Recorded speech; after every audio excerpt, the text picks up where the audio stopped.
everybody to the Bidness. All right. Today we have some remarkable artists of ska and swing and soul and rock and punk and amazing talent in the room. Let's start. We have Hahn from 2:30. Yay, Southern California. We got Erin. One of my favorite bands. Yeah, absolutely. Thank you so much. So fun.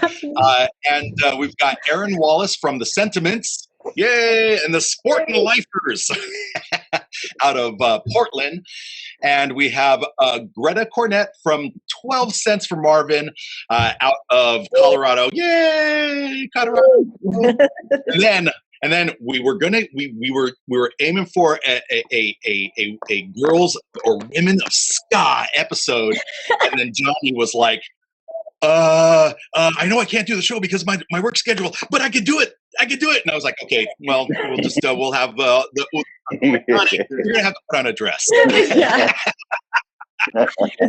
Yeah, you're an honorary miss today. But we have Swingin Johnny from Los Nauticals and from his solo project Swingin Johnny.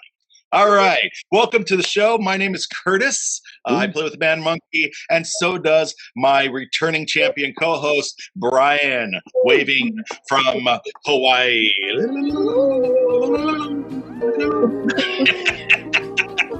He's actually coming home this week, so we're a week and a half. That's so right. We're getting ready to do like so much to at least Hawaii time short. Yep. At least we can stand across from each other and shout lyrics at each other, and you go like, "Hey, buddy, put a sock in it." All right. So at this show, we only ask two questions, one at the beginning, one at the end. The question that we ask at the beginning of everyone is, what did you do this last year to keep yourself from going absolutely stir crazy during the COVID-19 lockdown? And let's start that with Erin. Erin Wallace, what did you do to keep yourself from going insane? I mean, the premise of the question is that I didn't go insane, so let's see. I'm giving you as much firepower as I can. I gotta say, I did a lot of the stereotypical. I am like a walking COVID lockdown stereotype. I literally got a sourdough starter a week into the whole. I always was a food gardener, but usually I don't get to do it because I'm on tour in the summer or I'm just too busy. So definitely ramped up the food garden. My lizard brain just went into like survival mode. So I've got kids, there's homeschooling. We're repeating third grade in this house. And I would like to tell you all that I'm an excellent speller now. But yeah, so a little bit of music. My solo project actually released an album. It was supposed to come out in May. So that we did, we were like waiting. We thought like maybe we could just like wait and have the big sweaty party that everyone wants to have when they release an album that we had booked, that we had to reschedule. But that, eventually we were like, all right, let's just get this out. So we put that out in October. So it's mostly, I have to say, creativity has not been free flowing for me during this time. It's been really hard. I try to write, I sit down and it's just like the saddest, most melancholy music, and I'm like, I don't know that the world needs more of this right now. So but it's been slow going. The one fun thing that I did is I threw a driveway concert with my swing band, and we didn't really tell it. We live it. We didn't tell that many people about it, but we just got like my neighbors all knew, so they brought chairs out, and then we just got like a lot of people walking by with their dogs and stuff. And it was, since we all have lost so much community connection. Yeah, it was safe. Not too many people. Like if I had put the invite out, everyone was so hungry for live music. If I had put out like an invite for people to come by, it would have been too many people, and my neighbors would have been nervous. But it was just so nice to see the joy in people's faces, and so I think that I'll probably do some more of that this coming spring. As soon as we defrost from the ice storm that we've had here, we'll start looking at like when weather gets better. We'll start because that was one of the best things, apart from putting out the album, which was fantastic and I loved it. That driveway concert. Uh-oh. Oh, here goes my ride. Here goes my ride. And my sourdough is hot. It is so good. Thank you. Nice. Yes. Nice. I saw so many people online with like failed sourdoughs. They're like, what is this? It's a pudding. Pet you have to feed and keep in your fridge. I'm like, I have enough things in my house. I've got 2 dogs, 2 kids. I my house, but now I have one more. Nice. Yeah. Nice. Let's move on to Greta. Greta, what did you, before we go into it, Greta? I just want to let people know that we did a fabulous tour right at the beginning of COVID, and we actually got to complete our tour, and we got to play with Greta's band on that tour. This is February of last year, so it's almost 1 year now to the day. But we probably, Brian probably got COVID the first time from either that show or the Denver show, and then I got it shortly afterwards. So, yay! Cool. Yeah. Probably Denver. Denver has. I would say it was definitely Denver. So we like bring everything on Denver. Actually, I'm going to blame it on Salt Lake City. And just leave it at that. Wasn't even in Colorado. I'll also say that was the only show.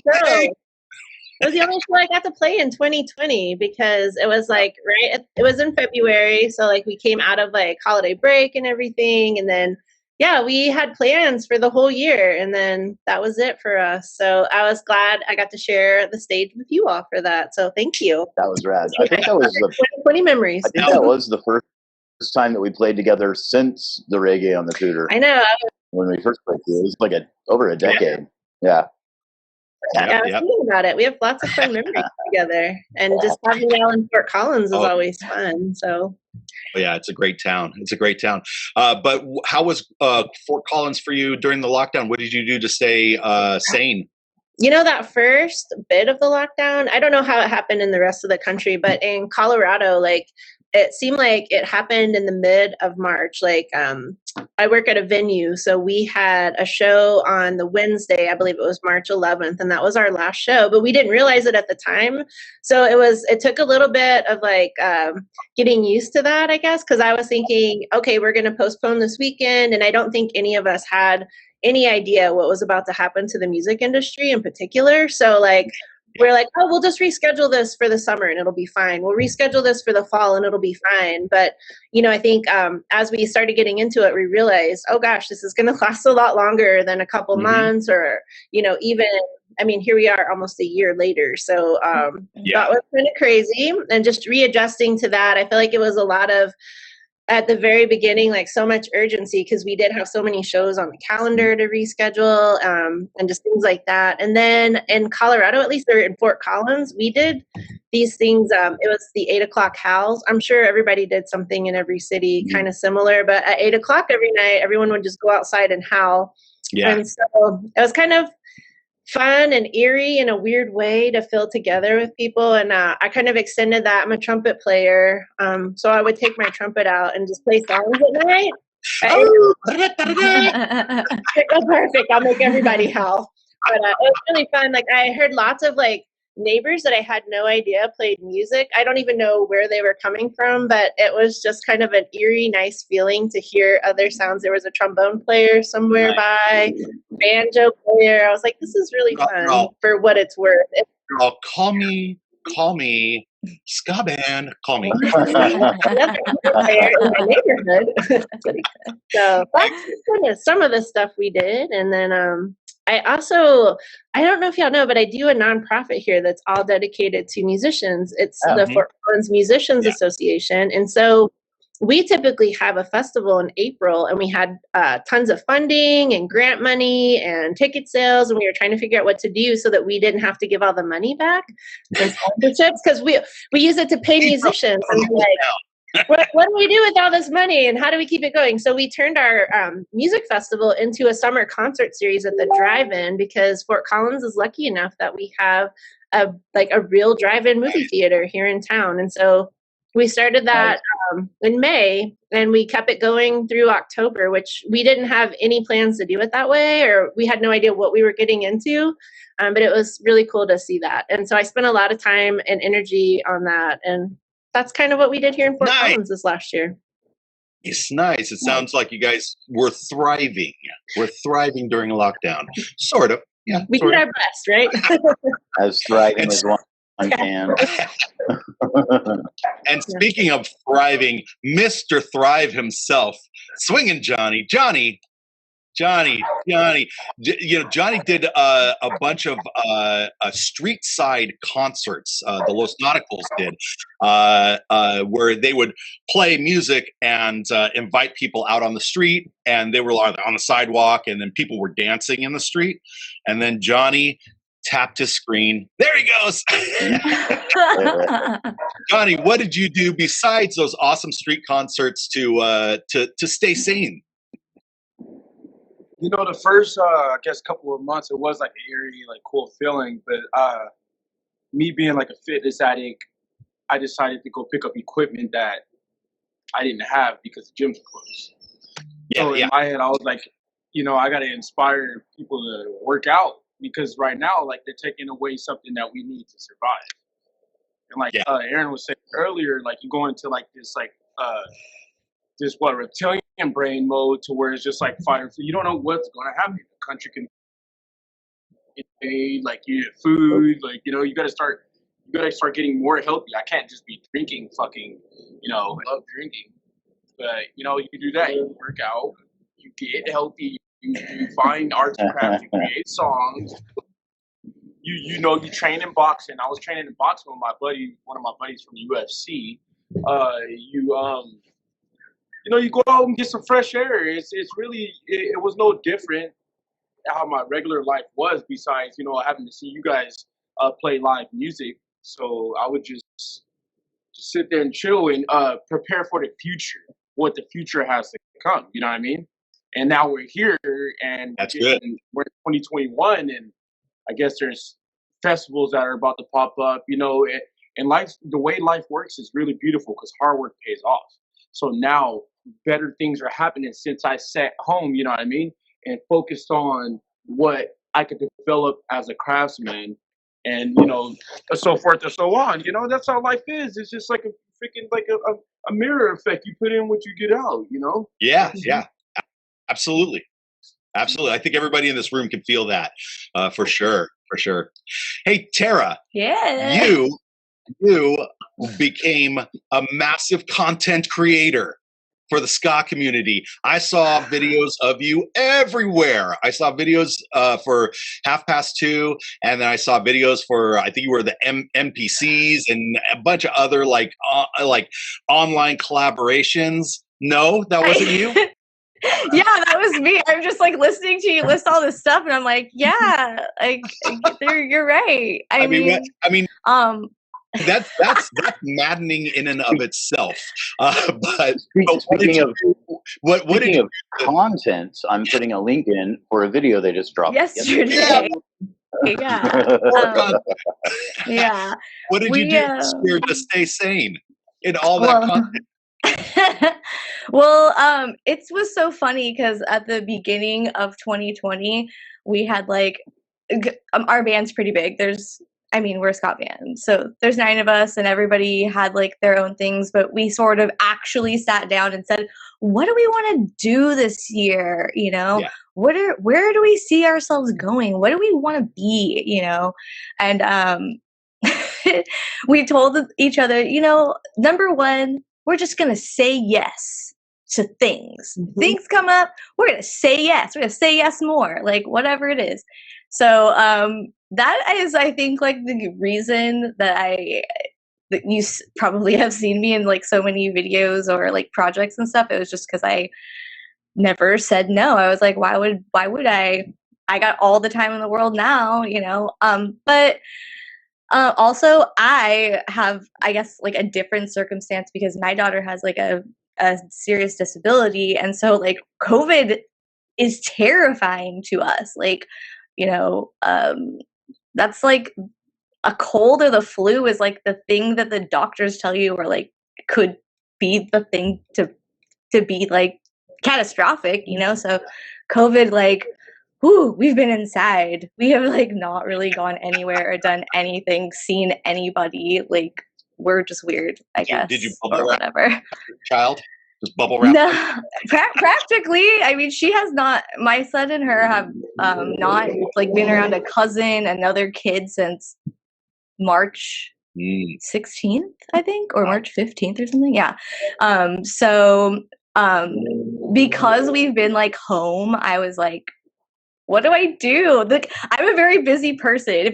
Johnny knows me in real life, like, I'm just, I don't know. I'm always going. I have just like energy for days to do things, and I have so many ideas.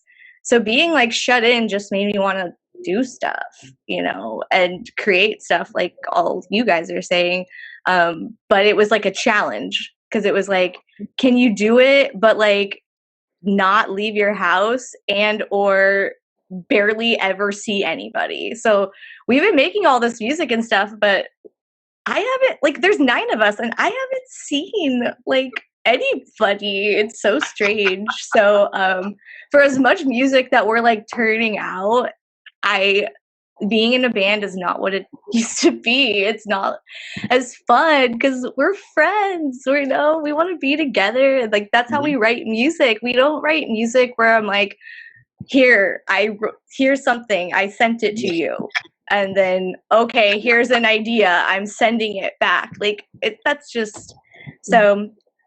To earlier, what Erin was saying, I think I did and am still going partially insane, but like part of my madness is just like make ska music, like at all costs, like don't stop, obsess about it, and just I'm having so much fun. So I don't want it to stop. If this is what my fun is during quarantine, then like let it be this, because this is amazing. I've made so many friends.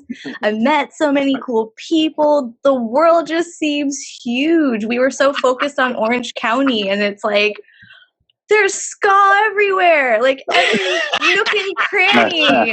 And Ukrainian ska. How did that happen? It's everywhere, and everybody's like reaching out to each other, and they're like, "I like what you're doing. Like, you know, can we do stuff together?" And it's not just music; it's like artists, like visual artists, you know, other types of content creators. So, I don't know. Yeah, quarantine's been really crazy, but I've learned so much. So, well, that's good to hear. That's good to hear. This started out as the podcast, or the show that we do started out mainly just me just checking on people to see if they were cool. You know, I was like, I haven't talked to you in a long time. Are you even alive anymore, buddy? Yeah. And it's grown into so much more. What's cool about it is, you know, we have Johnny. Right, so you've met Johnny, and you've met me and Brian. Yes, but you may not have met Erin or Greta. And now we're having a conversation like you guys are friends, and we're repairing a bond that wasn't even broken in the first place, right?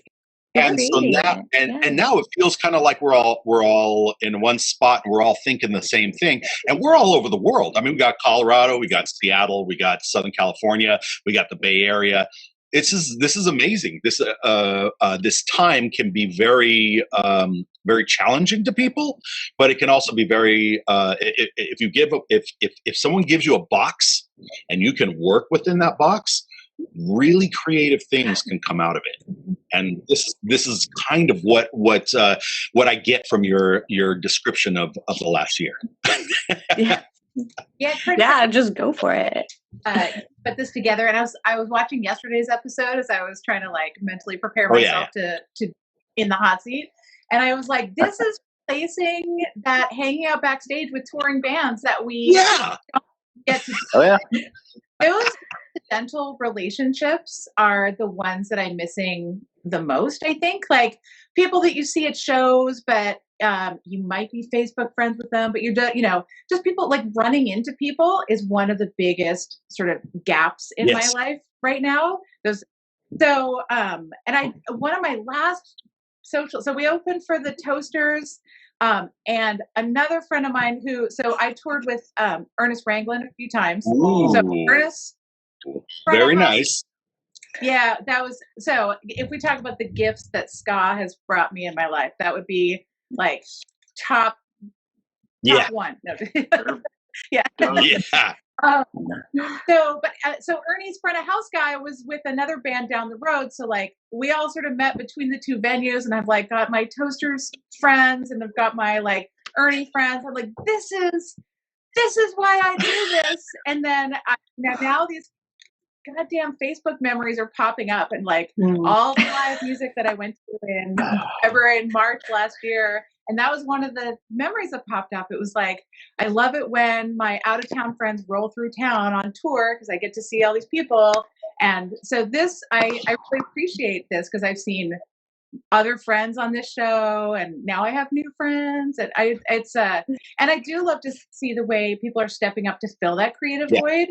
The MC for my solo project, so I have a solo project called Wallace, and the MC for that band, he started basically a talk show. He's also a stand-up comedian, so he's got he does interviews, and it's sort of like a really edgy daily show kind of thing. So he talks about what's happening in the world, and he was doing it every day, and now he's doing it twice a week. But I just love to see the way people are stepping up to the challenge. Yeah, that's cool. Yeah, for sure. Awesome. Man, it's speaking of yesterday's show, you kind of, once you said something about yesterday's show, like, man, I spent all day editing that show because I do reposts, right? I clean them up and I repost them on our site. But that guy took me by left field when he's like, oh yeah, and I played in Guar. I'm like, what?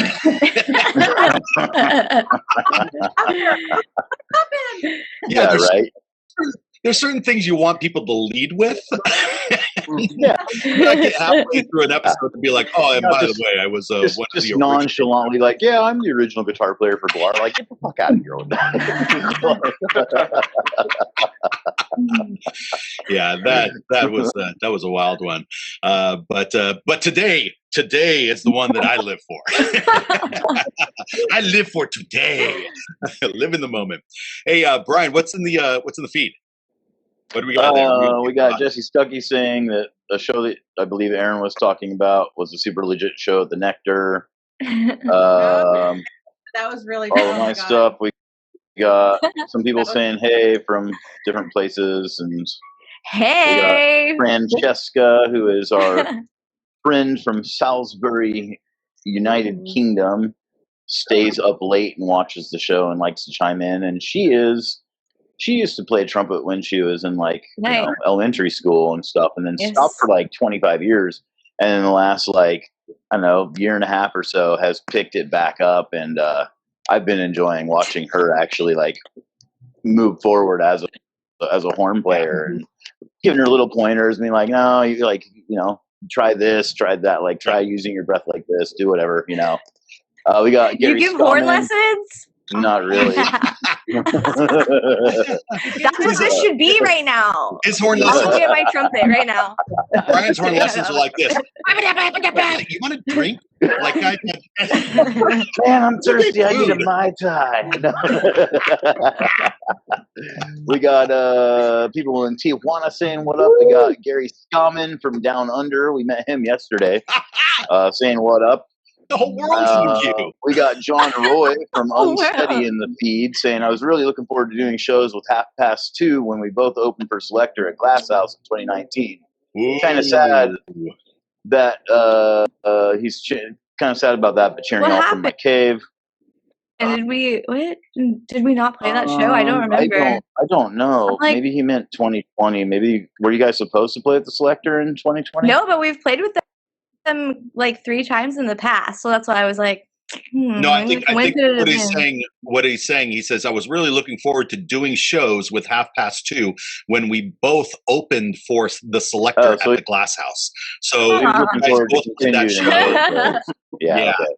Yeah. Okay. Yeah, we've opened for them there like 3 times now, and it's always at the Glass House. So that's why I was like, I'm in trouble because I can't remember exactly what year. I think I just read that wrong. Yeah, he was looking forward to more shows with 2:30. The last time we played with them, though, Pauline remembered me, and I was like, "Ooh." Did you literally squee at all at any point? I think like nothing came out. I was just like, hi. This is hissing noises. I'm like really awkward anyway. So like, it was like one of those things where like, black.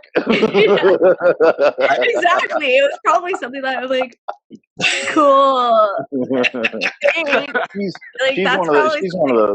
She's one of those folks that I would totally drop and do the "we're not worthy" Wayne's World thing. She's so cool. Like she's so cool. I was just like every time I see her, I remind her of the first time I met her. I'm like, do you remember me? And she's like, I don't know. And I'm like, the first time we met, she's like, I don't know. Bimbos. And she's like, yeah, we played Bimbos once. I'm like, back room. She's like, I told you to get the fuck out of my dressing room, didn't I? And I'm like, yes, you did. Yes, you did. And it was awesome. That was you. What happened is we got there super early. Yeah, John, we did play together. Sorry, I just saw the comment on the thing. That's what I was saying. I was like, we did, and that was the hat.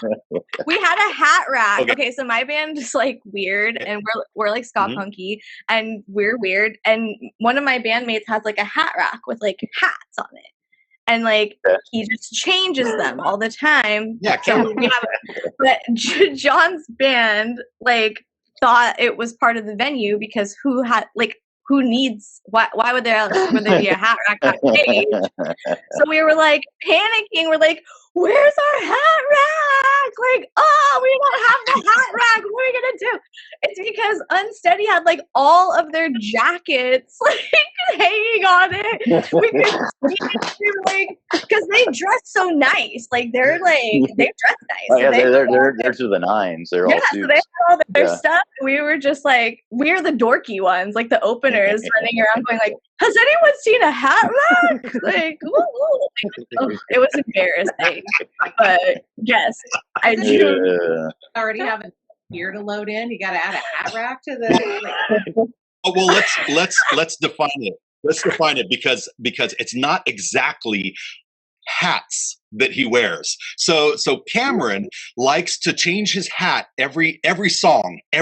So song's done, da da da da, puts on a new hat, da da da da da, puts on a new hat. But his hats are like, he had like a chicken with the legs hanging off, and then he has one that's like a giant taco. And he's got one that's like a flipping hand. It's all, Yeah, like people have given us stuff like wigs, and like they're like they bring them to shows and they're like, I totally thought that you guys could use this or whatever, like a big foam, cowboy hat. Yeah. I got a question. So we got a hat rack for the rest of y'all's. What is the weirdest thing that anybody in your band or any other bands you've ever seen that brings to a show, like religiously, or like brought on tour? John, part of their set. What's the weirdest thing you've ever seen a band like bring to the stage or bring to the background? A hat rack. Johnny, what's the weirdest thing that you've ever seen another band bring to a show with them as a thing that they do? I gotta say, to be honest, like probably like a blow up doll. That's probably the weirdest thing I see. I'm always counting. I'm a blow up doll. That's easy. The way my brain works, I don't capture stuff like that's minor like that. I capture major things, and I forget other stuff. So like, yeah, I mean, did you guys ever bring like props to your shows, to the Los Nauticals shows? Yeah, Actually, I might. Oh, I got some weird. I got skateboard pedal. Skateboard pedal board. I bring that shit religiously. Yeah, you That is cool. Yeah, I have to say that's the coolest thing I've seen in a long time. Is a pedal board like for a guitarist, but he mounts it on an old skateboard. Amazing, so cool. What about you? I mean, apart from having to carry What about you, Erin? Leslie up 3 flights of stairs for a load in, which is like not weird, but you know, it's super on brand. That's how Monkey used to roll. I went to go see my friend's band open for, and it was a Guar side project. I don't know which member it was, but it was a trio that was on tour, and they had like no gear, but they had a folding utility stool. So when he did the like front of the stage leg up solos, he had something to put the foot on. I was like, so you brought all nothing. Like, I remembered your guitar solo, like Captain Morgan stance. That's an impressive detail. Like, I have seen rock and roll guitarists with like hair back in the hair days. They would it was such a thing for like the early videos with like the guys with all the hair, that they would show up to the gigs with their hair completely windblown, right? And they had the skin tight like jeggings, right? You know, like looking all fucking and then their shirt open. Oh, Johnny! Johnny lost the feed. Oh man! We're gonna have to have Johnny back at some other show. But we had this. I remember seeing at shows when I first started playing. These metal guys show up with their hair all blown out, right, and with makeup on and stuff. And then they would set up the guitar, and they'd set up the amp, and then everything was like super perfect. And then they put out a little rug for themselves because they wanted to play on a rug, not on the stupid stage. They wanted something very specific. And then the coup d'etat, the pinnacle of awesome, they would bring out a personal fan and tilt it upwards so that when they're rocking that solo, they lean into the fan and the hair goes.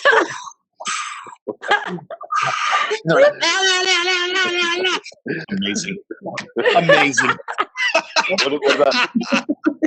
What about you, Greta? I was just thinking about, there was this awesome band from Denver called Action Shot. I don't know if y'all ever got to see them, but every show we played with them, and every show I went to watch them at, they had a guitar player that would bake homemade cupcakes and bring those and like pass them out. And I always thought that was so awesome. And I want to make sure I got there early so I could get one of these cupcakes. Hell yeah! At our big shows, we used to like to throw out things, you know, like for our anniversary shows and stuff like that.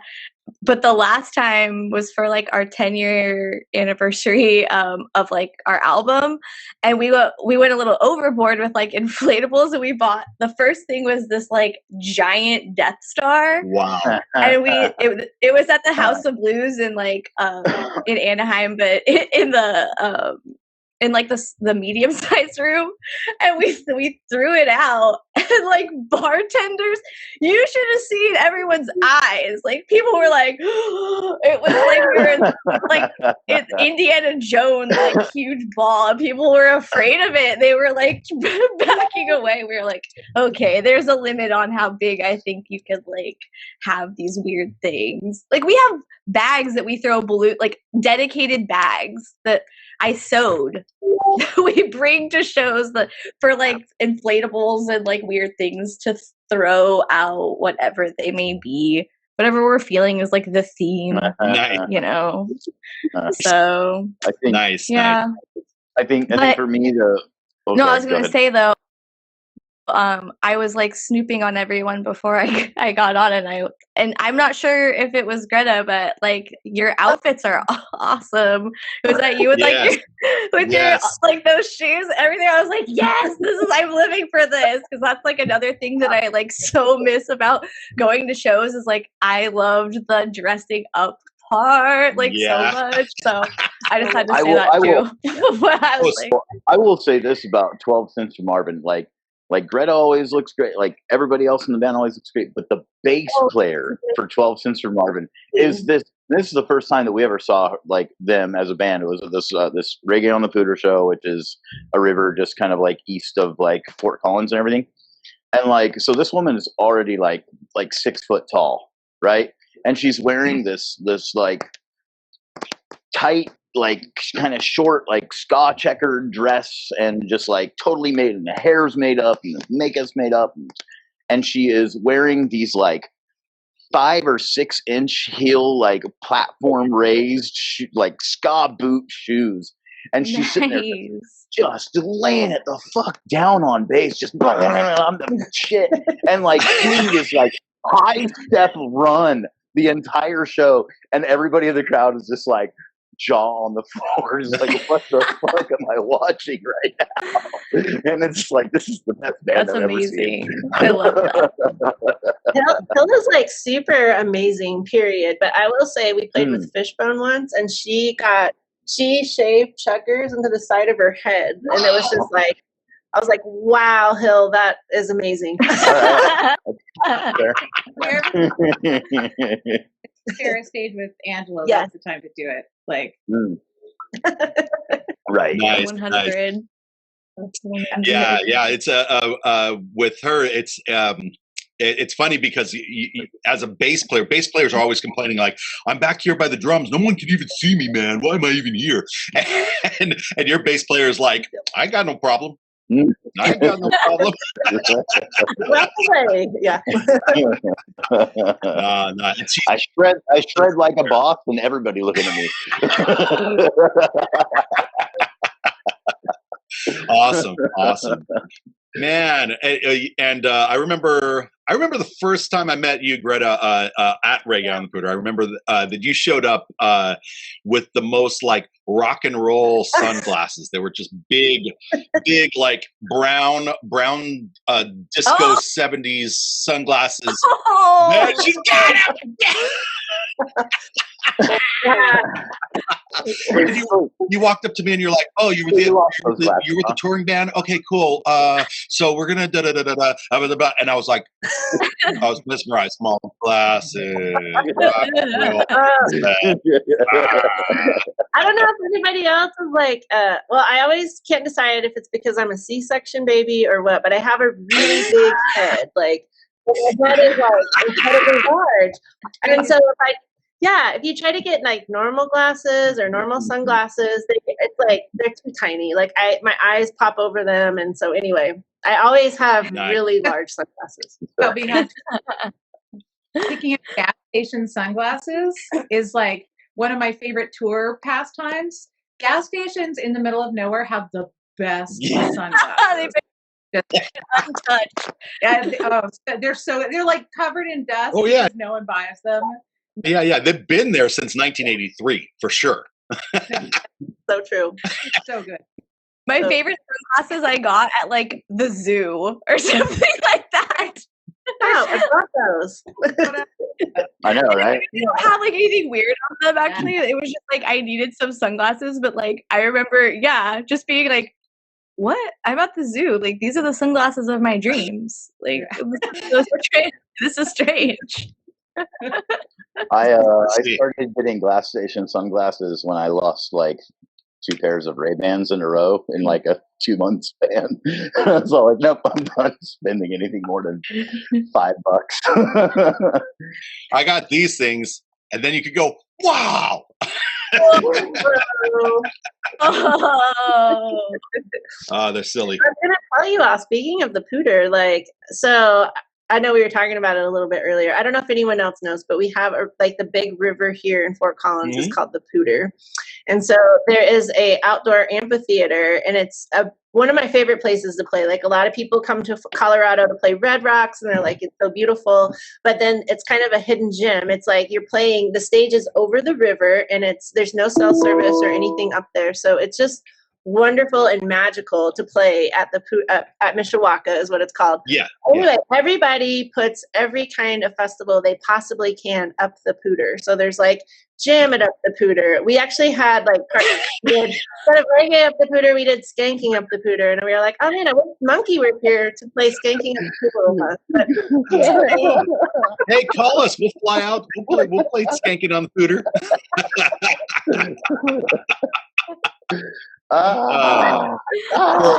For all the people out there in the feed, pooter is Poudre, right? Poudre. It's a French name. It's a poudre. it's not the poudre.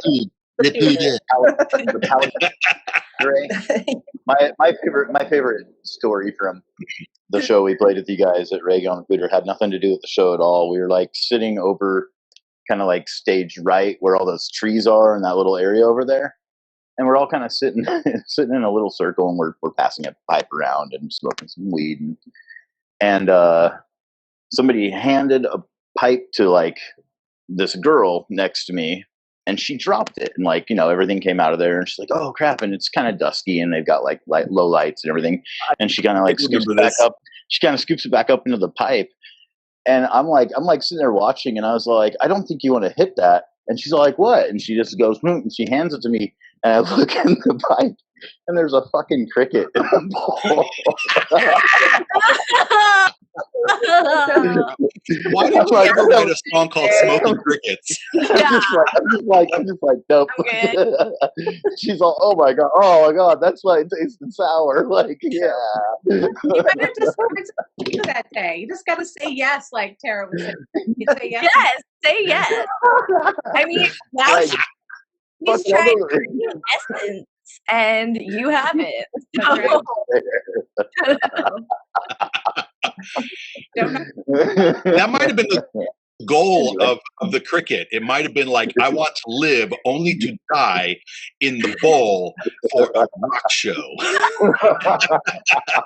The cricket's like, take me, it's my moment. like, yeah, It's my life goal. like this cremation. You're just like,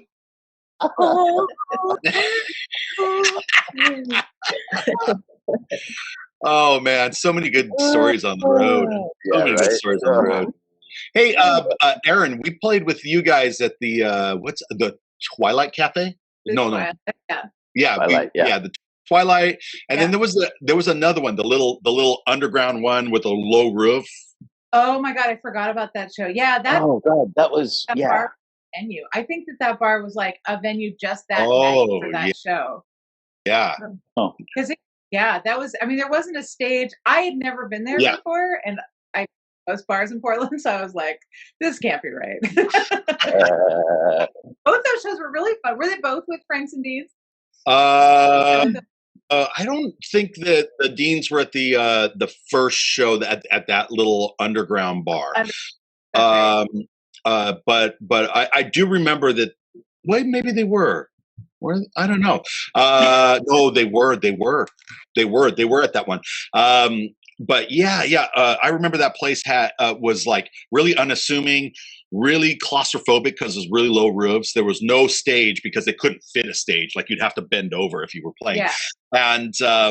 And so we're at the end of the room, and I'm like, could it get just any more like divey than this place? And I come up to the bar. And he's, Portland to more divey. That is. Yeah, for sure. It will always rise. I guess you up to the bar, and the guy says, I said, hey, is there any place to get food around here? He's like, nah, not for like miles.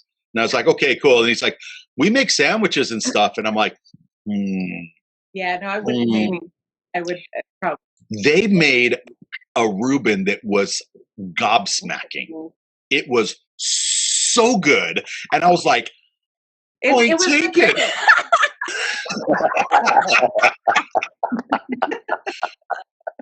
No, they were really. It was actually a good kitchen. Good kitchen. Oh, that is so. It's you're with if you serve hard alcohol in Oregon. That might be the same in other places too. So yeah, it's like it can be a crapshoot for sure. Yeah. Dives sometimes have the best stuff.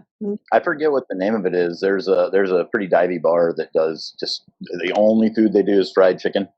They have like an old oil drum that's been like converted into a chicken fryer. In Portland? And in Portland, yeah. Is it George's? It might be George's. I would have to ask my buddy Sean. That's the only time I've gone there. But yeah, it's just like we like walk in and I was like, yeah, let's get a beer. He's like, no, let's get our fried chicken in order first because it's going to take like an hour and a half. I'm like, what? He's serious. Yeah, I know. Like, I'm like, really? He's all like, yeah, everybody sitting in here drinking is waiting for their fried chicken order. Yeah.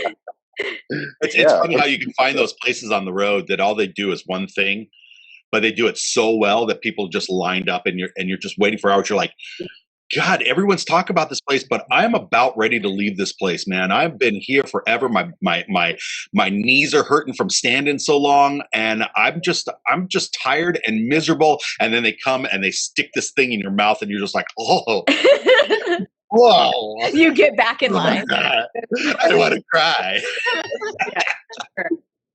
Yeah, those shows were. Was that the show where Franks and Deans got stuck behind at the train intersection on their way to the Twilight? There's like this infamous. So there's like a major train line that runs 2 blocks from the Twilight, and I've lost count of the number of bands who have like missed sound check because they get stuck at that getting to the train, and that happened. I know that happened to the Franks and Deans guys one time. Which intersection is that? It's like so Twilight is on Powell. It's like just past that, just to the north.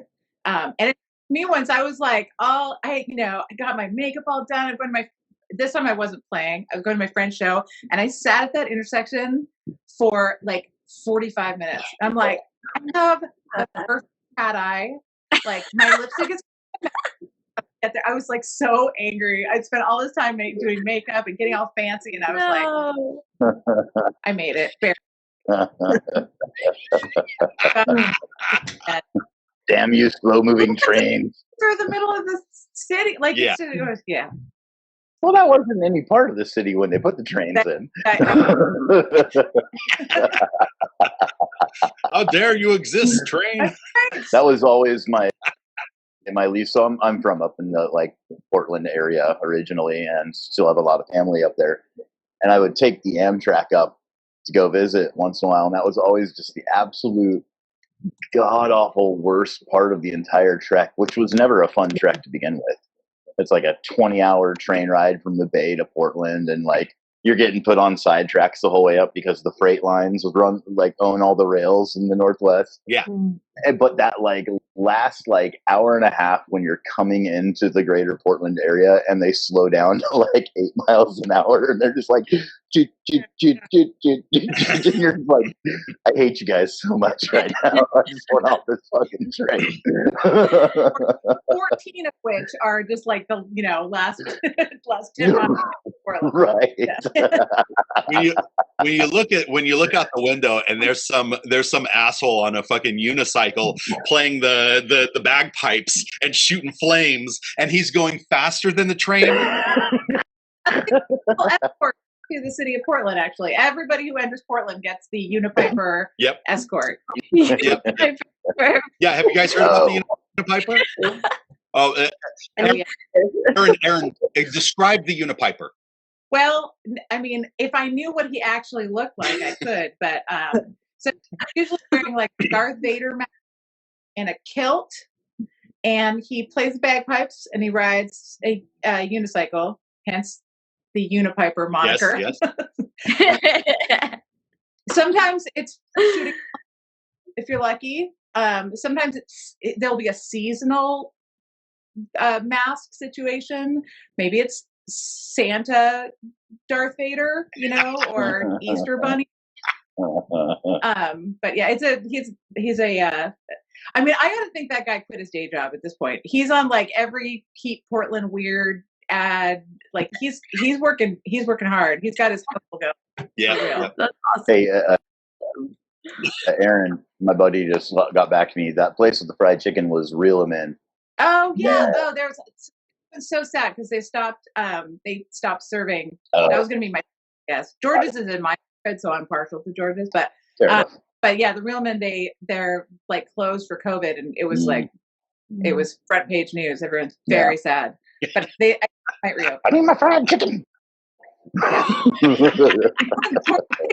Food, music, strippers, and beer very seriously. All of those things.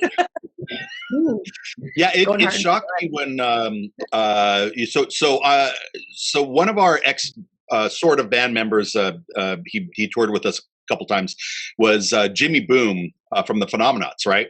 So so we would meet. Jimmy Boom does like a Christmas party every year, and I went to them religiously for about like 9 years or something, and then I haven't been to one in a while. Sorry, Jimmy. but we would always say, talk about like what crazy things happened at the at this year's last shows. What did you see? What crazy experience did you have? And one day he says, yeah, we were up in Portland and we were playing a stripper bar. And I said, you're playing a stripper bar? And he's like, oh yeah, they have music at stripper bars up there. And I'm like, that doesn't even make sense. Like, why would they have a band at a stripper bar? And he's like, because there's so many of them that they need to do something to capture people's attention. I was like, wow, that is a weird problem to have. An incredible culture, and there's a lot of activism in that community, like sex worker unionization. The stripper strike was led out of Portland. There's a lot of not to get too like political on this particular issue, but there's a lot of like workers' rights issues in that community, and a lot of that activism is naturally coming out of Portland because there's a huge community here. But I get a lot of comments from touring bands about that culture here in Portland because it's so prolific. Prolific, pervasive. It's like I was just talking to someone last night about there's like stripperoke, so there's like a karaoke night, and it's and then there's also because if you have alcohol, you have to have food. So there's all this like which strip club has the best food. There's like multiple vegan strip clubs. There's a old school one that has the owners own like a beef ranch, so they're known for steaks. I mean, it's like it's There's the weird thing too is like in a band, you're driving through Portland, you don't know what to expect, right? You're in the outskirts or whatnot, and you're like, man, geez, I gotta pull over and get some coffee. And you see this coffee like box, right? It's one of those little drive-up boxes, and someone hands you a coffee, and you drive up to the box. It's called like Pussycat Coffee, and you're like, oh, okay, whatever. And you drive up to the box, and you're like, whoa, it's like 4 a.m. What is happening? And they're like, yeah, do you want to tip me more? And you're like, no, I want coffee. What is going on? This is shocking. The liquor laws in this state are very weird and very specific to this state. They just allowed to-go cocktails it was apparently in the Constitution that to-go cocktails weren't allowed, so they had to like override the Constitution for COVID to allow bars to do that. But like that contributed to the stripper culture here. That but like if any city can manage unionizing and getting workers' rights for strippers, it's Portland. Like I believe that they can do that. We can do it. That we can do it. I love Portland. It's going to be in Portland. Nice. For sure. Yeah. It's nice. I love Portland too. Sometimes I don't love what's around Portland. Sometimes there's some crazy areas around Portland with a lot. Where did Sunshine live? Was it Happy Valley? Yeah, it was Happy Valley. Happy Valley. Oh my God! You would go out our old like roadie trucks, all monster trucks, all the Trump flags. To be honest, the Pacific Northwest is not for all of our liberal reputation, we've got a lot of pockets of really I'm from Orange County. Yeah. Orange County, Hey. Orange County. Now, Orange County has definitely is like a Republican stronghold, but it's a really different kind of Republican stronghold. Like Orange County is like the upper class, upper crust, and so there's a lot of that going on, along with pickup trucks. But the pickup I'm trucks like, are yeah, all brand new. I'm like, you better be down here because I'm not seeing like any cream of the crop, like Republicans around. We refer to that as cream of the crop. Yeah, I'm like, but yeah, I totally feel. I totally get what you're saying. What about, Yeah. about Colorado? What's Colorado like as far as the crazy Trumper scene? You know, like I'm up in northern Colorado. We're actually only about 30 minutes from Wyoming, which also has a really crazy stripper scene, by the way. Like we should talk afterwards about it. But it's really bizarre too because our state went completely blue this year with everything in Colorado. But I also think Colorado is really forward thinking in a lot of ways. But really close to Fort Collins is a city called Greeley, and it's Weld County. And they are trying to currently leave the state of Colorado and go to Wyoming. They're always trying to because they're very red. It skews incredibly red. It's farm country. It's a totally different, it's like going to a different world when you drive into Greeley because there are the huge Trump flags everywhere and like the big trucks that are running around. And I always think it's just really bizarre because we're so close. And then they're also so many liberal things in Greeley. They have a college there. They have, so many other things. So it's just really weird. But Fort Collins is also a college town. But it's really artsy. There's a lot of support for the arts and musicians. And there's a whole, it's called the Music District here. It's a 7 campus creative hub for musicians to work on the business and the craft and everything else. And it's just really, it's very different, but it's also very cool. And I could not imagine anywhere else but here. Yeah. Nice. Yeah, I hear that the one that's supposed to be scary, and this is just I'm not talking smack. The town that's supposed to be scary is actually Colorado Springs. There's down that way. It's really red, red. It's the Air Force is there. So, what was there? The Air Force Academy. Is in Colorado Springs. They have a weird gun place down there. It's not the NRA, but it's like it. It's really bizarre. But again, we're probably 3 hours north of there, so it feels like it's also in another country. But it's really close by. If I really think about it. You're like where the Canada to Colorado Springs?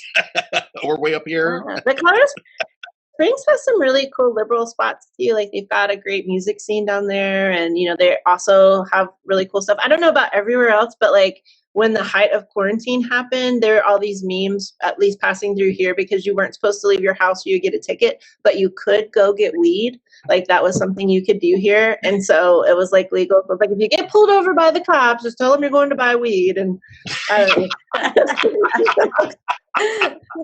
Well, in the Bay Area, we got people that just deliver it to you now.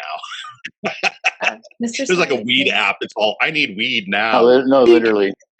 Oh, he's outside. In Long Beach too, you can do that with a quickness too. They're just you're I just pressed the button. They're I live around the corner. I live 3 houses down. This is Long Beach. And the crazy thing is, you open it up and you're expecting to see someone that's totally pro. Drove this here, and works for a legitimate industry. And you open the door and it's the same dealer you've been buying from for years. You're oh, Joey. Oh, the pizza guy. What are you doing? Oh, I'm driving for weed app, whatever. Yeah. I'm on weed maps now. Yeah, totally. For sure. Yeah, my neighborhood, I live in kind of the northern San Jose area, and there's a bunch of I'm right on the edge of a warehouse district, right? And this warehouse district does sorting metals, that kind of thing. We have a pick and pull 4 blocks away, kind of thing. And all of these old school businesses are being taken over by weed industry, and it's really strange because it's like dirty, crappy warehouse that looks like it's dented and rusted, right? And then another one that just looks like crap, and then like a warehouse that's been painted with the most brightest colors, green everywhere, flags flying, like get your weed here, get your weed here. So it's like overnight that culture just took over the warehouses, which is it's heartwarming in a way. It's heartwarming. They're being taken care of, those warehouses. Yeah. There's people in them using them now. Yeah, someone's got to do something with them because they were scary before. Yeah. Now they're all green. It looks fun. Warehouses. Was 12 Cents on that Denver show that was absolutely horrible that we ended up playing at the warehouse after? No, that was just up the middle. Yeah. Oh, remember what band? Yeah, we had a great experience in like a long time ago in Denver. We showed up to a show, and it was with a bunch of bands, a bunch of local bands that no one had ever heard of, including the locals, right? And so we're the band from out of town. This is before the internet was like a big thing, right? So we're it's got to be early 2000s, like 2001, and it was on my first tour. Oh, so it was like 2003. 2003. Yeah. Okay, so we're out there. We show up at this club, and the show is like a kind of an early show. It's like the doors are at 6 and bands are at 7, and the band that's opening for us is like, "Dude, we're so glad you're here. We love you. We've bought CDs from your record label. Like, we're so about it." And I'm like, "Well, if you're so about it, like, why isn't there anybody here?" And the guy goes, "Oh, they're all over at my bandmate's house. They're throwing this big street party." And I'm all, "You're throwing a street party when we come to town?" He's like, "Yeah, but I love you guys, so I left the street party to come here to play the show." And I'm like, "Yeah, that's not going to work, right?" So I press on the guy. I'm like, "Hey, where's the street party?" So he tells me, right? So we get on stage, we play a show, but we play it really quick. We get out of here, right? Because there's literally like 4 people in the house. And they're all from the other band. Yeah, they're all from the other band, right? So we bail. We drive across town to the street party. There is an ocean of people. There's like 400 to 600. Well, and they're like all crust punks that were like squatting on this like old metal warehouse. Like it was crazy. So basically, it was a single metal warehouse that was big enough to house like a semi, one single semi, right? And then next to it was what looked like an old Victorian house, but it had been gutted. They took out all the showers and everything, and they made all office space because it was supposed to be a legitimate business, some arc welding place years ago, and then they converted all their bathrooms to like single use, like little tiny doorway bathrooms, right? And so we had driven all night, played this show, broke down, came to this show. There's like 600 people out. We're like, do you guys want another band? And all the other bands suddenly started conspiring because they thought we wanted to break into their money, right? Like we want to play a show in front of people. We don't want money. We don't care. We don't care. We didn't get money from the show earlier tonight. We're not going to get money from this. Don't worry about it, right? But they were just being jerks. And then finally, I'm like, look, okay, here's what we're going to do. The people that are throwing the party said yes. The band said no, right? So as soon as the bands get off stage, we have to tell everybody coming out the door, stick around, there's one more band, stick around. And we're literally just doing this with one more band, stick around, there's one more band. And meanwhile, I've got people dragging equipment in, and the other bands are like, screw you guys, we told you couldn't play. And we set up, and I'm like, okay, we got to start playing like as soon as possible. And we hit it. We're like, what's gonna drive this crowd, right? All crust punks, all like street urchin type people, right? And meanwhile, the rest of Monkey is telling Curtis like, these guys none of this crowd is gonna fucking like him. Yeah. Everyone's like, they're all leaving. They're not gonna love it. And by the time we got on stage, there's only like maybe 250 people left on the property, and we hit it with a Clash tune followed by a Johnny Cash tune, right? So Yeah. we're just like boom, boom in your face, right? Ah.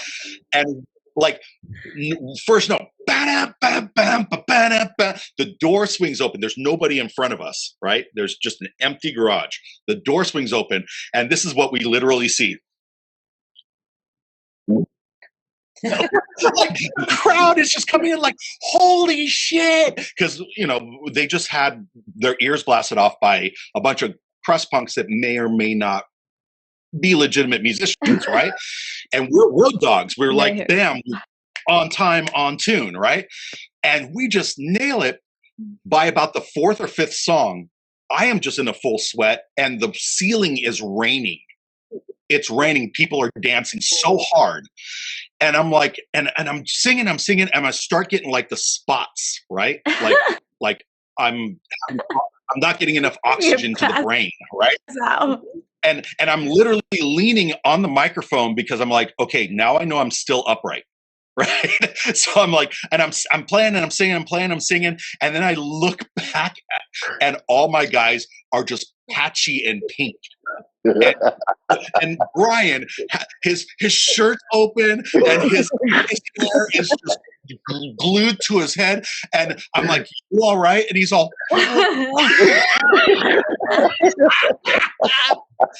and we played for like an hour and a half solid. No, we didn't. We played for no, like a half hour, and then we couldn't take it anymore. well, I just remember that, it was just insane. The crowd response was like nothing we had seen before. Just a room packed to the nines of people screaming our name and just singing along and having a great time. And like I said, it was raining inside this massive warehouse, and I was like, this has got to be the best end to a shitty day. And then we crashed there, and I ended up waking up in a couch in the driveway that morning. That's like with my tie and all my suits still on, and like soap. The crust punks, so whoever threw the party took all the couches from inside the building and wherever they had them and put them in like a kind of like an outdoor, what they called their this is our terrace, right? And it's just literally the driveway, and they just put them in like a big square pattern in the driveway. And so everybody, the whole band, slept on the couches under the stars. It was like in the summer, and it was amazing. I mean, you wake up the next morning and it's just like, what just happened? And then I go, hey, can we use your shower? And they're like, no showers. Yeah. But we do have a bathroom. Okay. And we go to the bathroom, and it's literally just a tiny little sink and a little mirror. It's like, and you can't even bend because the door is like slapping you in the arm, and you're just like, splash, splash. Let's get out of here, guys. And in 20, all I can think about is like germs in that situation. Yeah. This is COVID, right?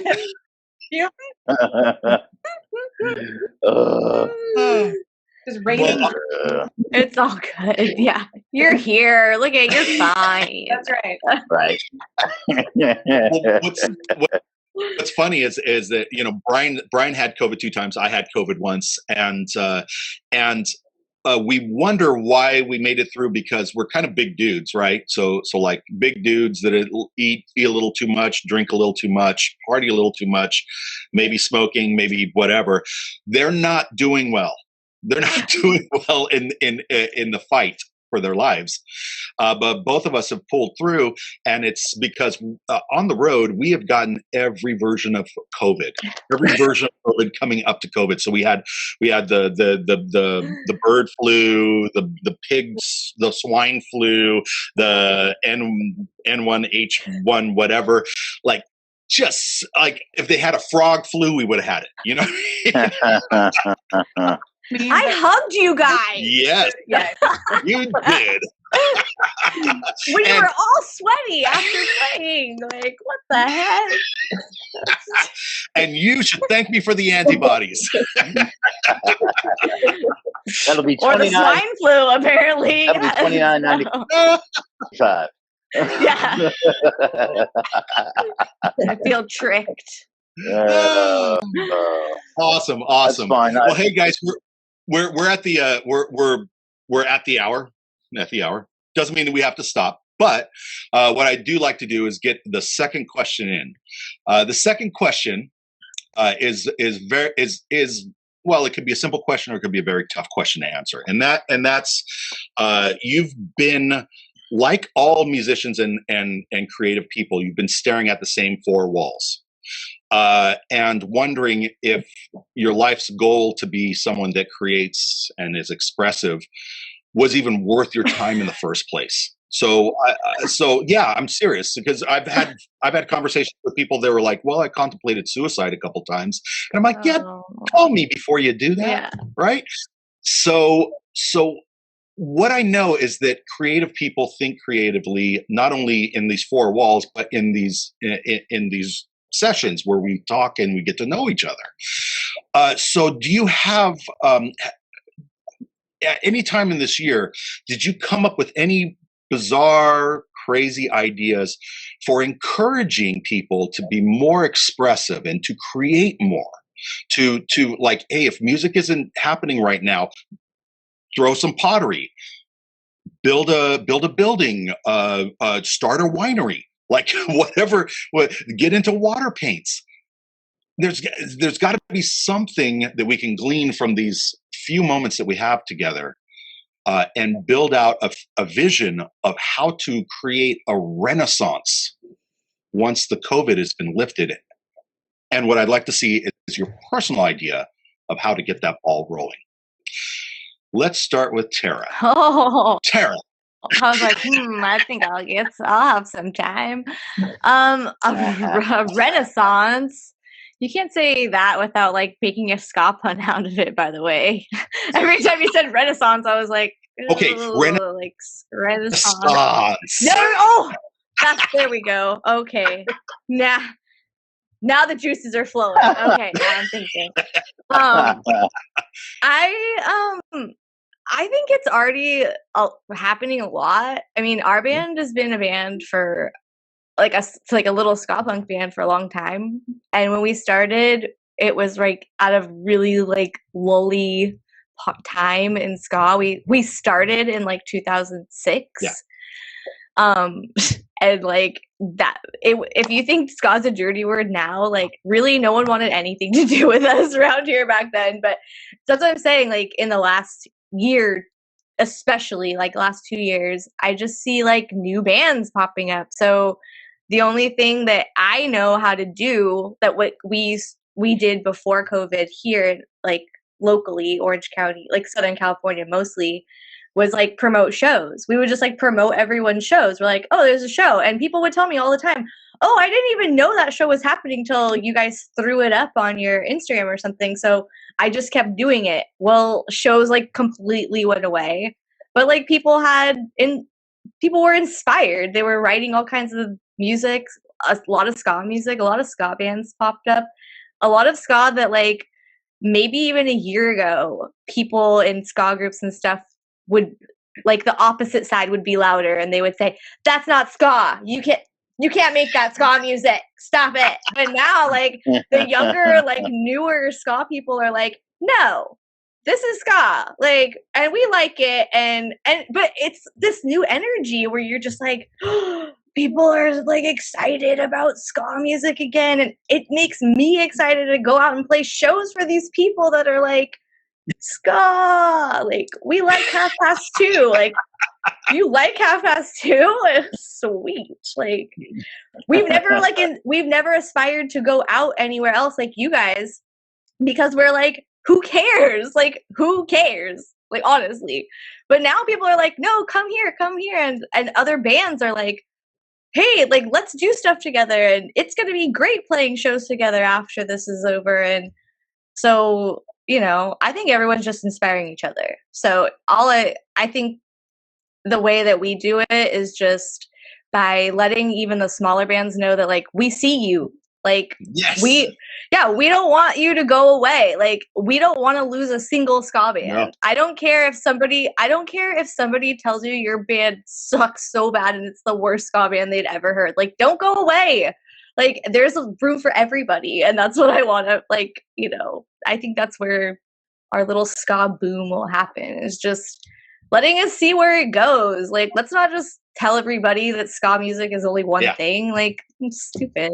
I don't know. Yeah, But that's just me. Obviously, I come from a ska punk band, and I don't play like traditional ska music. So there's probably traditionalists out there going like, "Stop! No, we went too far with third wave. Like, come on, back up now." Like, so I don't know.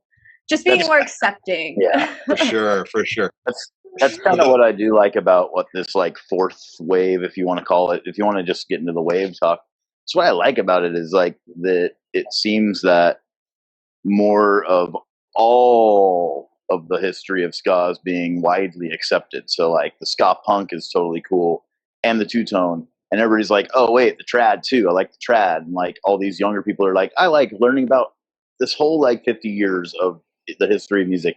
I like the newer, younger, poppier stuff more, but I really like the Scatolites too, and I really like the Specials too, and like that, you didn't get that, I don't think, so much in the 90s when that third wave was happening, because it was just like it wasn't the age of information yet. It was really hard to find anything about the two-tone era, about the traditional era, like. But yeah, so anyway. Awesome. Well, I do appreciate the concept of reaching out to anyone, even if they be someone that's just like, hey, I'm a kid with a guitar and I really like ska. It's like, yeah, you know what? Come on the show. Come on the show. Yeah, I think it's great. I want to encourage our friends of our age group, but I also want to grow the next crop, because there's going to be a time where we need the new people to take control, to take over the legacy, or whatever you want to call it. So yeah, I mean, I'm all about it. I'm all about it. Erin, what have you thought of over the year to inspire other artistic people to continue being creative? Well, I've two things. I mean, a lot of things, but two main things that I think are really important. So, my daughter played trombone in middle school band, but that got, really tough at the end of last school year. So she quit, and I just keep thinking like, making sure that we focus on arts education for kids, because education as a whole is such a tough landscape right now.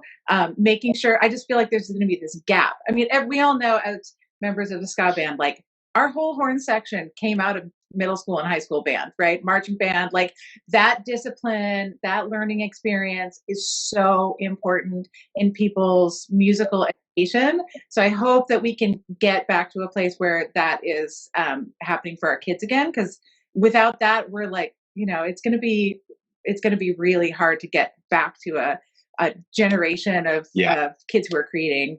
And then, I do think that there's something really democratic about the world of creators right now, because literally The Daily Show is being filmed out of Trevor Noah's living room. Like, we can all do that stuff. I say this as someone I have struggled really creating. I've started to teach myself video editing, because I realized like video is going to be a really important medium for some time to come, I think.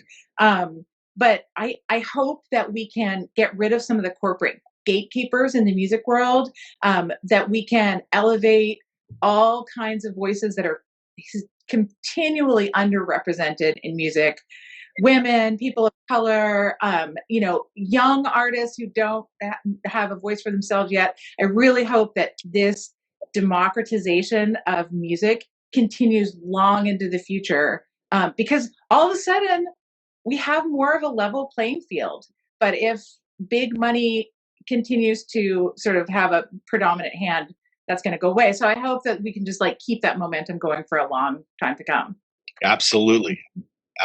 Yeah, I'm right there with you.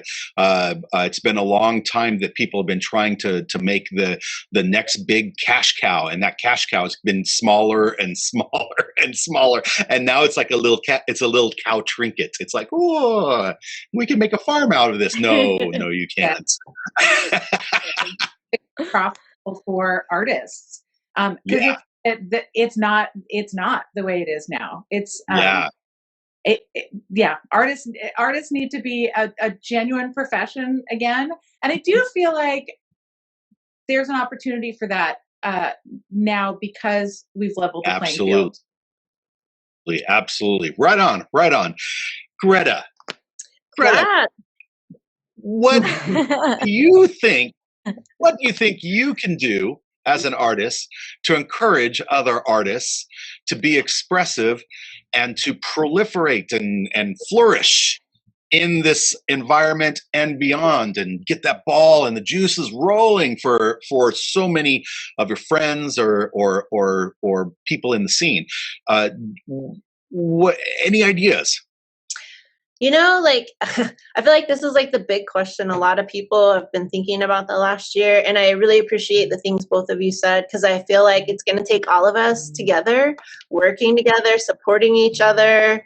I mean, we've had some events through the nonprofit, like the FOCOMA, and, even at the Drive and Drive series this past summer, we would see musicians face to face, and they're like, this is the first time I have been out of my house that I played. I'm not really sure how to act right now. We would hear them tell us, how their year had been. And, a lot of them were struggling with food insecurity and housing issues and just so many things that, you don't really think about. But, a lot of our working musicians, they've been out of work, and the ones that, are trying to do it all, like their day jobs usually consist of like bar jobs or restaurant jobs, and those have been gone too. Everybody's like struggling so much, and it's like, how do we lift each other up and get through this together? And just listening to people's stories about how they came back to music, it's like, oh, I didn't touch my instrument at all for like a year, and everybody comes back to it a little differently.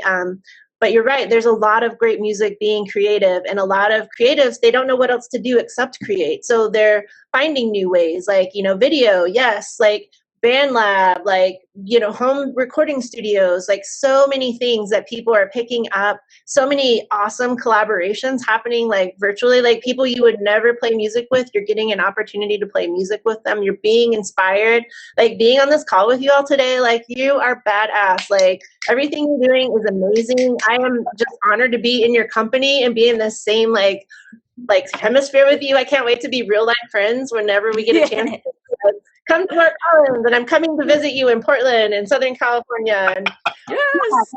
I think there's a lot of things that are going to come out of this when we get to the other side, and we're all going to appreciate it a lot more too. And I really appreciate what you said too about like musicians and schools. Like people don't think about the horn players a lot, but I think about them all the time because we are basically illegal. Like we cannot play on stages right now. Like we have to have 24 feet between us. We have to play with like covers on our bells. We have to carry around doggy pads for like spit valve. And like, there's just so many things. And like school bands weren't even able to play for a long time because of COVID. And, they're already underfunded. And then this is going to happen. It's like, how do we pick that up and help? So anyway, I think there's a lot of work we can do, but I think if we do it together, we'll get there.